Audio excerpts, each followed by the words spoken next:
Aucun rôle et aucun univers ne peut échapper à la femme caméléon qu'est Isabelle Huppert. Révélée au grand public par le cinéaste Claude Goretta en 1977 dans le film La Dentelière, l'actrice de 69 ans s'est imposée comme l'une des plus grandes comédiennes de sa génération.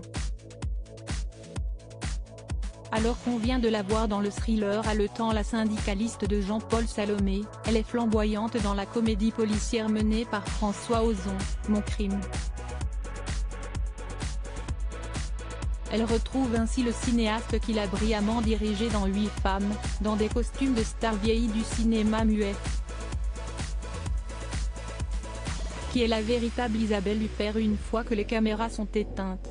Elle est très discrète sur sa vie sentimentale, partageant depuis des décennies sa vie avec le producteur et distributeur de films Ronald Chama. Dans Vanity Fair en 2019, un passionnant portrait d'Isabelle Huppert permettait de ne savoir plus sur l'homme qui partage sa vie. Lorsqu'ils se sont rencontrés en 1980, Isabelle tournait La Dame aux Camélias. Ronnie était l'assistant du réalisateur Mauro Bolognoni. Elle avait 27 ans et lui allait sur la trentaine. Elle sortait d'une relation de plusieurs années avec Daniel Toscan du Plantier, le patron de Gaumont, le studio qui faisait alors la pluie et le beau temps, et elle était déjà en route vers la gloire. Mais elle n'a plus quitté Ronnie qui démarrait à peine sa carrière, lisait-on dans le magazine. La cinéaste Catherine Breillat aura alors cette phrase amusante dans la revue à propos de ce couple discret, parent de Lolita, 39 ans, Lorenzo, 35 ans, et Angelo, 25 ans. Elle a marabouté son homme. Grâce à lui, elle ne sacrifie rien, ni sa famille ni son art, les seules choses qui comptent vraiment pour elle.